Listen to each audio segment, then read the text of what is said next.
They stole my life, so I stole their future. I drove up to Willowbrook Farm and felt my heart stop. Orange survey stakes covered my land like wounds, driven deep into soil I had worked for 52 years. Strange men in hard hats walked my property with measuring tools, marking boundaries like they owned the place. I spotted my son Brandon and his wife Vanessa standing near the old barn, watching everything unfold. I jumped out of my truck, my hands shaking with confusion and anger. What is happening here? I shouted across the field. Vanessa turned to me with a smile that made my blood run cold. Thomas, we need to talk. The farm has been sold. Everything is finalized. The words hit me like a punch to the chest. Sold? I never agreed to sell. Brandon finally spoke, his voice barely a whisper. Dad, you signed the papers 3 months ago. Don't you remember? A man in a suit approached us, extending his hand toward me. Mr. Harrison, wonderful to finally meet you in person. Thank you for making this transaction so smooth. I had never seen this man before in my life. I never shook his hand. I never signed anything. Someone had stolen my signature. Someone had stolen my entire life while I was still living it. That evening, they gathered in my living room for what they called an intervention.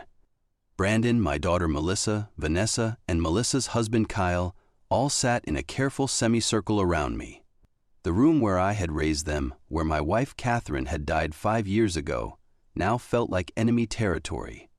Vanessa spoke first, her voice sweet like poisoned honey. Thomas, we're all very worried about you. You've been forgetting things lately, appointments, conversations, where you parked your truck. Melissa nodded, fake tears forming in her eyes. Dad, last month you called me Catherine. That's Mom's name. You mixed us up. I remembered that moment. I had been thinking about my late wife and accidentally said her name. One mistake. They were using one single mistake to destroy me. Vanessa slid a glossy brochure across my coffee table. Meadowbrook Senior Living, a community of care and dignity. They had already toured the facility, already picked my room, already decided my future without asking me. We did this because we love you, Brandon said, unable to look me in the eyes. The farm was too much responsibility for you anymore. I asked to see the sale contract. Everyone went silent. Vanessa's smile tightened. You don't need to worry about complicated legal papers, Thomas. We've handled everything for you. After they left, I searched my home office desperately. I found the sale documents hidden in the bottom drawer of my filing cabinet. The contract was 47 pages long. I read every single word under my desk lamp, using the magnifying glass I kept for reading seed catalogs. The sale price was listed as $2 million. My farm was worth at least $4.5 million. The buyer was listed as Porter Development Group. My signature appeared on 8 different pages throughout the contract. I pulled out my checkbook, old tax returns, and Catherine's death certificate documents with my real signature. I placed them side by side with the contract and compared them carefully. The forgery was good but not perfect. My capital T always had a sharp cross at the top. This one was rounded and soft. The tail on my H in Harrison curved differently than mine ever did. Someone had traced my signature from an old document, but they could not replicate 52 years of muscle memory and habit. I photographed every page with my phone camera. My children thought I was too old and confused to use technology properly. They were wrong about many things. I woke before dawn and walked to the fields one last time as the legal owner. Morning fog clung to the corn rows like ghosts refusing to leave. I walked the eastern 40 acres where my father had taught me to plow when I was 12 years old. I touched the soil in the southern fields where Catherine had planted wildflowers the year before cancer took her. They still bloomed every spring in purple and yellow waves. Every step brought back memories. The year Brandon was born and we had our best harvest ever. The terrible drought that almost destroyed us. The flood when we rebuilt everything together as a family. My granddaughter Emma found me standing in the middle of the western field at sunrise. She was 15 years old, smart and observant. Grandpa, why are construction people marking our land? I knelt down and grabbed a handful of dark earth. It was still cool from the night. Emma, your father is selling this land to build apartment buildings. This soil has 3 generations of our family in it. They're burying our history under concrete. Tears rolled down her face. Can you stop them? I looked at her carefully. She was the only person who still treated me like a human being instead of a problem to solve. I'm going to try, but I need you to trust me and keep secrets. Can you do that? She nodded and wiped her eyes. The construction crew arrived 6 days earlier than the contract timeline stated. Bulldozers rolled onto my property at 7 in the morning with no warning and no courtesy. They drove straight toward the south field where crops were still standing tall and ready for harvest. I ran toward the lead bulldozer, waving my arms frantically. Stop, those crops aren't harvested yet. The operator, a thick man with dark sunglasses, did not slow down at all. He plowed straight through the corn rows, crushing stalks that had taken months to grow. I stood directly in front of his machine, forcing him to stop or run me over. He climbed down from the bulldozer, clearly angry. Old man, you need to move right now. I have a work order. This is my land, I shouted back. He pulled out his phone and showed me a digital document. Says here it belongs to Porter Development Group. You're trespassing, sir. Before I could respond, Brandon's truck came racing down the driveway. He jumped out and ran over to us, apologizing to the operator. I'm so sorry about this. My father has early dementia. He gets confused easily. He grabbed my arm and physically pulled me away from the bulldozer. The humiliation burned worse than rage. I drove downtown to the offices of Porter Development Group. The receptionist tried to stop me, but I walked straight past her desk. Sir, you cannot go back there. I pushed open the door marked Michael Porter, CEO. A man in his 40s wearing an expensive suit looked up from his computer, startled by my entrance. Can I help you? He asked. I'm Thomas Harrison. You bought my farm. Recognition flashed across his face, followed quickly by confusion. Mr. Harrison, I thought you were living in a care facility now. Your son told me you were no longer managing your own affairs. My son is a liar, I said flatly, sitting down without being invited. I leaned forward. Mr. Porter, did you ever meet me face to face before this exact moment? He shifted uncomfortably in his leather chair. Well, no. All communication went through your son and daughter-in-law. They claim to have legal power of attorney over your affairs. I never granted anyone power of attorney over anything, I said slowly. Mr. Porter, someone forged my signature on those sale documents. You just paid $2 million for property you don't legally own. That creates a very serious problem for you. The color drained completely from his face. He reached for his phone with a shaking hand. I need to call my attorney immediately. Yes, I said, standing up to leave. You definitely do. I stopped fighting where anyone could see me. I stopped arguing with Brandon and Melissa. I packed my belongings from the farmhouse slowly and carefully into cardboard boxes. I moved into Meadowbrook Senior Living without complaint. The apartment was small and depressing. It smelled like cleaning chemicals and old coffee. The walls were thin as paper, and my window overlooked a parking lot instead of fields. When Brandon helped me move my furniture in, I played my part perfectly. I asked him where things should go. I pretended to forget which box contained my clothes. I shuffled my feet more than necessary and spoke more slowly. You're being so reasonable about all this, Dad, Melissa said, relief flooding her voice. We were worried you would fight us forever. I nodded slowly, like a man who had finally given up. I'm just very tired, sweetheart, so incredibly tired of everything. Vanessa watched me carefully from the doorway, suspicion still in her eyes. But after a few minutes, even she seemed satisfied that I had accepted defeat. They left me alone in my new prison. But I was not defeated. I was planning. And while they relaxed and started spending money they thought was secure, I was gathering evidence and building my case in secret. I spent my days at the county records office, pretending to be a confused elderly man researching family history. The clerk, a kind woman named Patricia, helped me navigate decades of old documents and property records. Then I found it, buried deep in the original purchase documents from 1972. My father had negotiated a conservation easement when he bought the land. The farm was legally protected from certain types of commercial development. There were also agricultural preservation restrictions and protected water rights that ran with the land forever. None of these legal restrictions had been disclosed to Porter Development Group in the sale. The contract was not just fraudulent because of the forged signature. It was also legally impossible to execute even if the signature had been real. Patricia looked at me over her reading glasses. "Mr. Harrison, these protections change everything about that sale.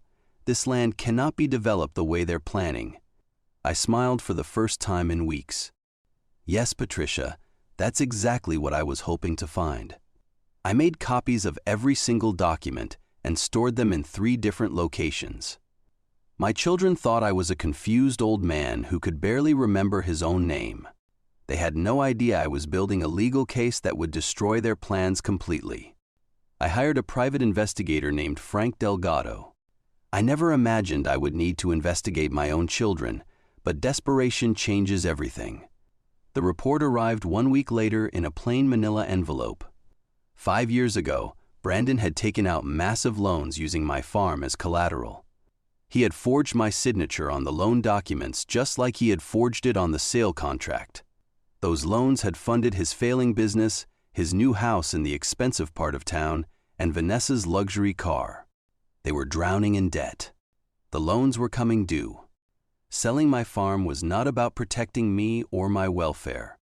It was about saving themselves from financial disaster. Melissa had known about the loans the entire time. She had said nothing and done nothing to stop it. My daughter had watched her brother commit fraud against me and had stayed silent. The betrayal cut deeper than I thought possible. But it also strengthened my resolve. They had not just stolen my land. They had been stealing from me for 5 years, using my property and my name to fund their comfortable lifestyles while lying to my face about caring for my well-being. I added the investigator's report to my growing pile of evidence. Emma visited me at Meadowbrook every week, unlike the rest of my family. I showed her my old planting journals that went back 30 years. Each journal contained detailed notes about soil composition, rainfall patterns, crop rotations, and which fields recovered fastest after harsh winters. "This land is not just property, Emma," I explained. "It's living memory. These journals show how the land breathes and changes. Your father doesn't understand that. He sees dollar signs where I see generations of knowledge." She traced her finger over my handwriting in a journal from 1995. "Why did you keep such detailed records, Grandpa?" "Because I planned to pass this knowledge to the next generation. I thought it would be your father. But Brandon sees this farm as something to exploit and cash out, not something to nurture and protect." Emma looked at me with tears in her eyes. "I wish I could run the farm someday." "Maybe you will," I said quietly. "Things are not over yet, sweet girl, not by a long way." I showed her Catherine's wildflower journals too, filled with pressed flowers and notes about which species attracted beneficial insects. Emma understood what Brandon and Melissa never had. This land was not just an asset. It was a living testament to everyone who had loved it. One afternoon, I sat on a bench outside Meadowbrook and listened carefully to a phone conversation I was not supposed to hear. Brandon and Melissa were arguing in the parking lot, unaware I was nearby behind a tall hedge. "You told me Dad had already signed everything." Melissa's voice was sharp and accusing. "You never said you had to forge his signature." "Keep your voice down," Brandon hissed. "It doesn't matter now. The sale is done. It matters if we get caught. Whose idea was it to use his signature without asking? Was it Vanessa's?" "Vanessa knew we had no choice. The loans were coming due. We would have lost everything. So you decided to steal from Dad instead?" Melissa sounded horrified, but only because they might get caught, not because it was wrong. "You took money from the sale too," Brandon shot back. "You used your share to pay off Kyle's credit cards. Don't act innocent now." They argued for 10 more minutes, each blaming the other for various parts of the fraud. Fear was replacing their unity. Cracks were forming in their alliance. I sat quietly on my bench and listened to everything, gathering more evidence of their guilt and their panic. I met with an attorney named Helena Brooks in her downtown office. She was a tough woman in her 60s who specialized in elder fraud and property disputes. I laid out everything: the forged signatures, the hidden loans, the conservation easements they had ignored, the premature construction, and the recorded conversations. Helena examined every document carefully through her reading glasses. After an hour, she looked up at me with fierce determination in her eyes. "Mr. Harrison, this sale can absolutely be challenged and reversed. The forged signature alone is enough, but combined with the undisclosed conservation easements and the power of attorney fraud, this case is extremely strong. What are the chances we can get my land back?" I asked. "Very high, probably 90% or better.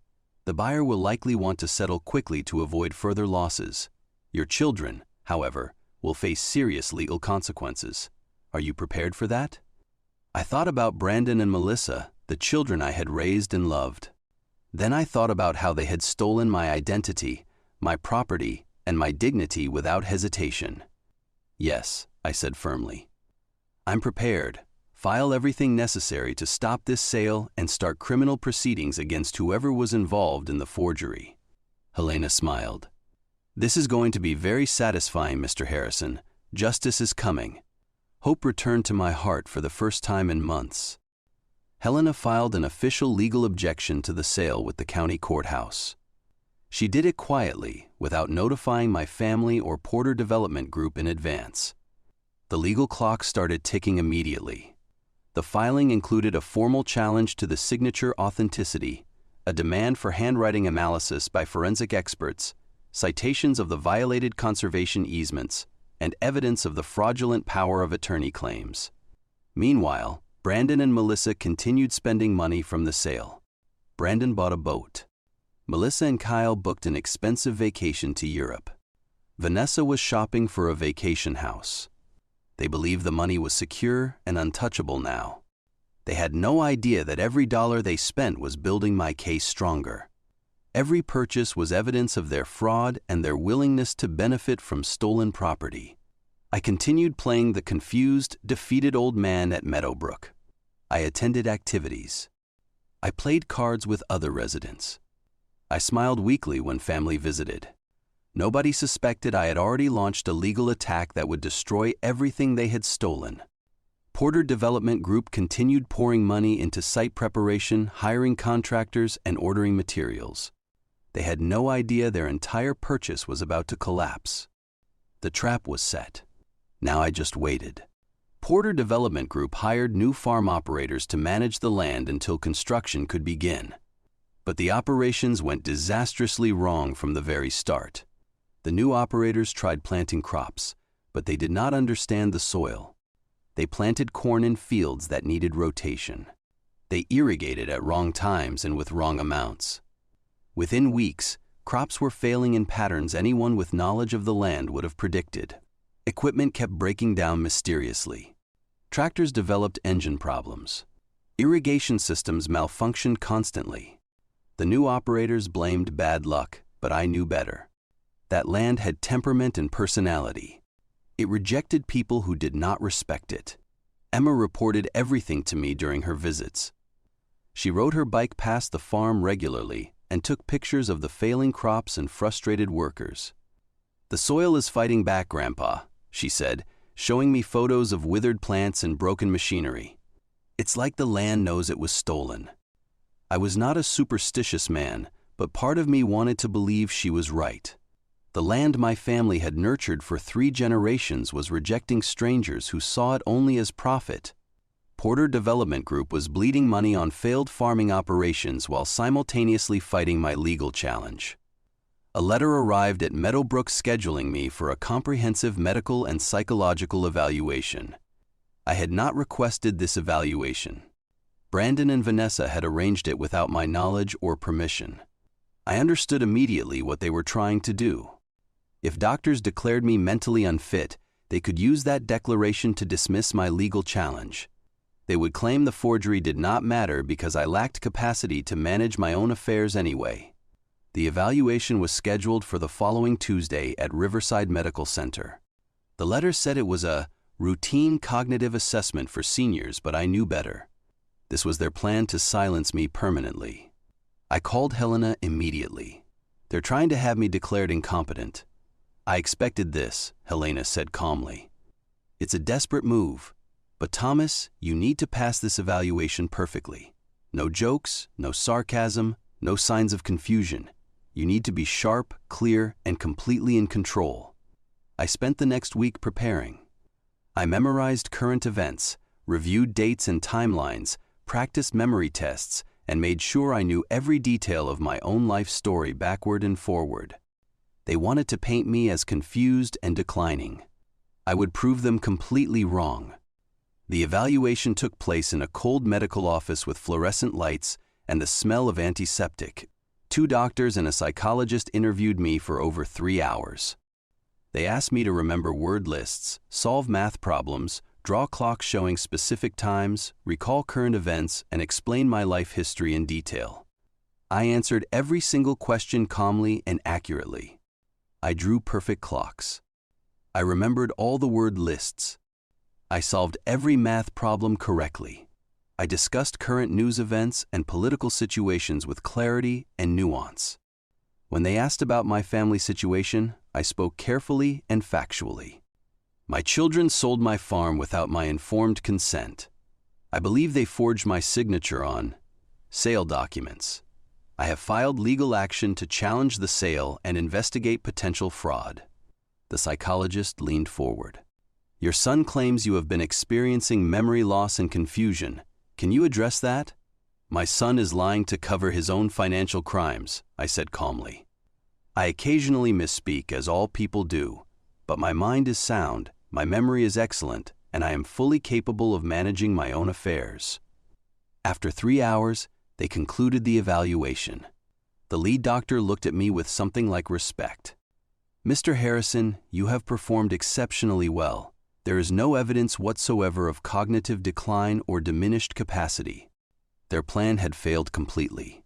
2 weeks later, officials from the County Fraud Investigation Unit requested interviews with Brandon, Melissa, and Vanessa. They wanted to ask questions about the property sale timeline, documentation procedures, and signature authenticity. Emma texted me from Brandon's house where she had been visiting. Grandpa, everyone is freaking out. Uncle Brandon and Aunt Vanessa are screaming at each other. My mom is crying. The investigators asked Brandon when he had last witnessed me signing legal documents. He stammered through contradictory answers. They asked Vanessa who had prepared the sale paperwork. She blamed Brandon. They asked Melissa when she first knew about the sale plans. Her story did not match Brandon's timeline. Their stories were falling apart under scrutiny. Fear was replacing certainty. The pressure was building. Porter Development Group received notification that construction permits were being suspended pending investigation. Michael Porter called Brandon furiously, demanding explanations. How had they failed to disclose conservation easements? Why was signature authenticity being questioned? Brandon tried to blame me, claiming I had signed everything willingly but was now confused and resentful. But the investigators were not buying his story. The evidence was too strong, too clear, too damning. Helena called me that evening. Thomas, they're panicking. It's only a matter of time before someone confesses or turns on the others. On a Wednesday morning, construction suddenly stopped. Machines went silent. Workers packed up and left. The land sat quiet again, abandoned by the people who had tried to steal it. Porter Development Group issued a statement suspending all construction activities pending resolution of title concerns. In legal language, that meant they finally understood they might not actually own the property they had purchased. Brandon called me for the first time in weeks. His voice shook with barely controlled panic. Dad, we need to talk. There's been a misunderstanding about the sale. There's been no misunderstanding, I said coldly. There's been fraud. And now you're facing the consequences. Can't we work this out as a family? He begged. You stole from family, I replied. You forged my name. You sold my life's work without permission. You tried to have me declared mentally unfit when I fought back. Where was family loyalty then? He started crying, actual tears. But they were tears of fear and self-pity, not remorse or genuine regret. Vanessa grabbed the phone from him. "Thomas, if you pursue this, you'll destroy your own children. Is that what you want?" "You destroyed yourselves," I said. "I'm just making sure you face justice." I hung up. Let them panic.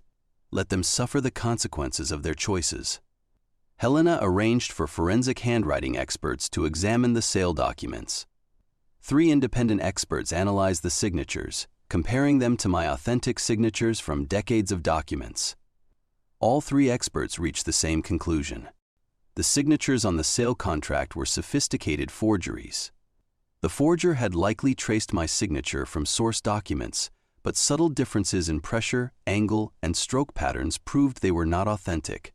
The experts prepared detailed reports with magnified comparisons, pressure analysis, and stroke pattern evaluations. The evidence was irrefutable and devastating. Michael Porter received the expert reports and immediately contacted Helena. He wanted to settle. He wanted his money back from Brandon and Melissa. He wanted to walk away from this disaster before he lost more money fighting a battle he could not win. "Your family defrauded me," he told Helena angrily. "I paid $2 million for property based on forged documents. I want every penny back from the people who lied to me." Helena negotiated the settlement terms. Porter would return the property to me immediately. Brandon and Melissa would be required to repay every cent of the sale proceeds, plus interest, legal fees, and damages. Criminal charges for forgery and elder fraud were still pending. Justice was coming.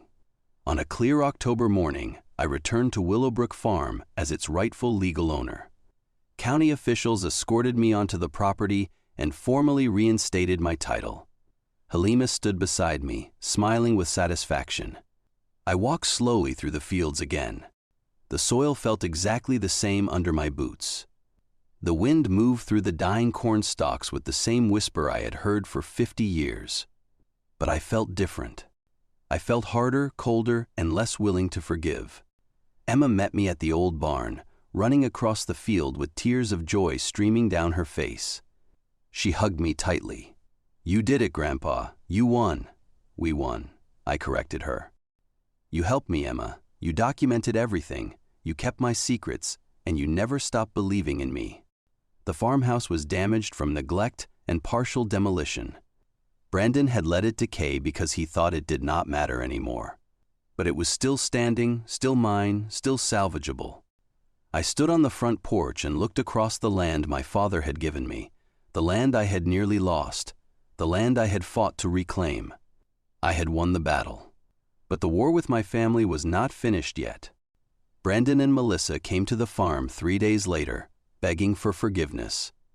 They parked at the end of the driveway and walked up slowly, like condemned prisoners approaching judgment. Melissa spoke first, her voice shaking. "Dad, we're so incredibly sorry. We made terrible mistakes. We were desperate and stupid, and we hurt you. Please forgive us." Brandon could not even look at me. "I don't know how it got this bad. The financial pressure just kept building and building. Vanessa kept saying we had no choice. I'm so sorry, Dad." I listened to their apologies without emotion. "You're sorry you got caught. You're sorry you're facing consequences. But you're not sorry you did it. If your plan had worked, you would never have apologized. You would have left me in that awful apartment, believing I was confused and declining, while you spent my money and lived comfortable lives." "That's not true," Melissa protested weakly. "Yes, it is," I said flatly. "You tried to have me declared mentally unfit when I fought back. You would have let doctors lock me away if it meant protecting your fraud. Your apologies come from fear, not genuine remorse. And I don't accept them." They stood there crying, but their tears meant nothing to me anymore.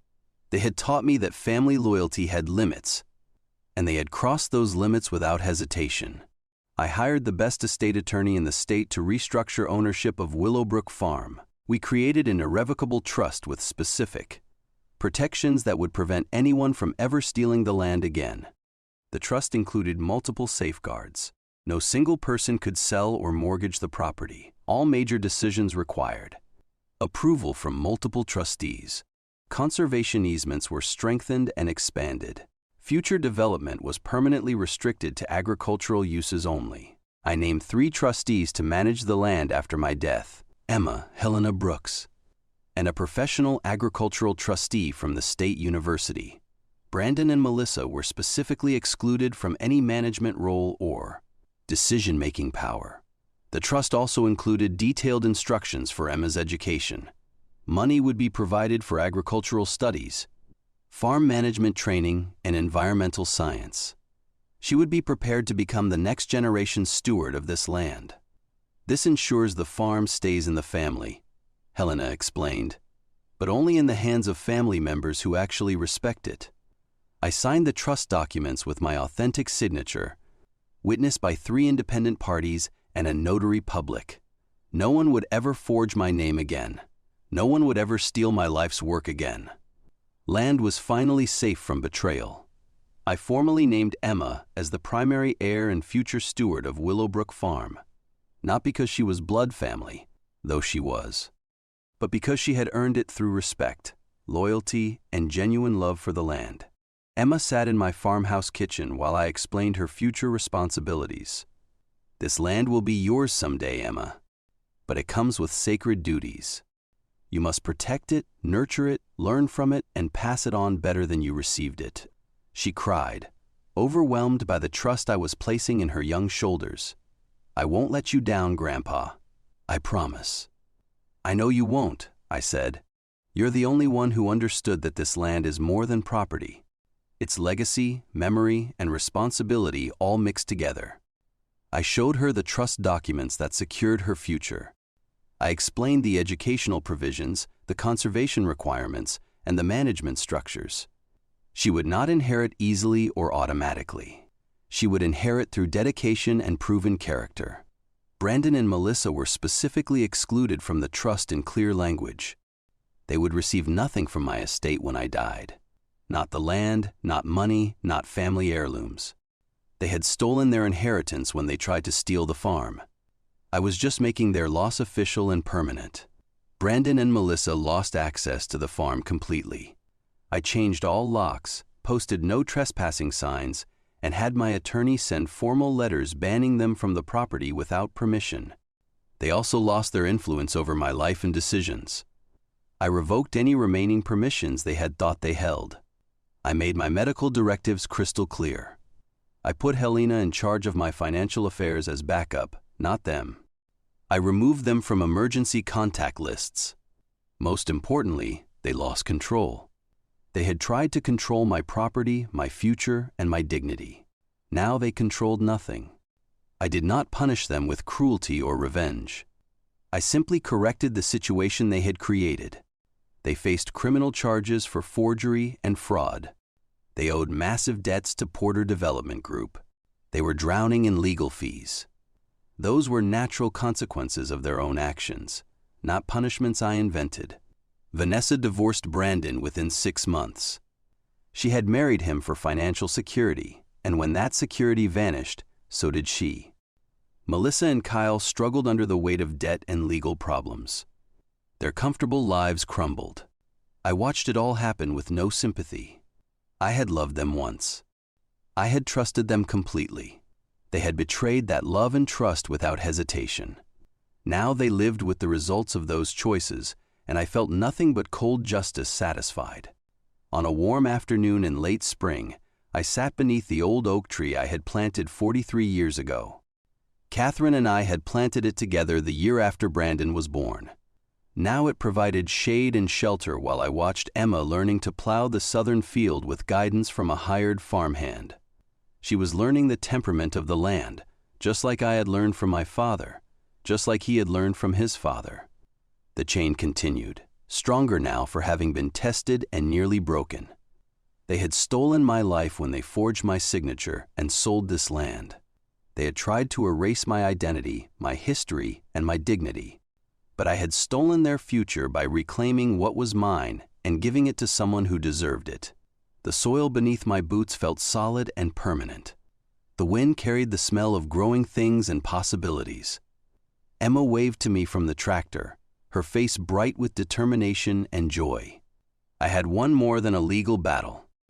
I had ensured that this land, this living memory of generations of love and work, would never be betrayed again. The farm was safe. The future was secure. And justice, though delayed, had finally arrived. The land taught me that roots run deeper than greed, and that legacy means more than money. My children had forgotten those lessons, but Emma would remember them forever.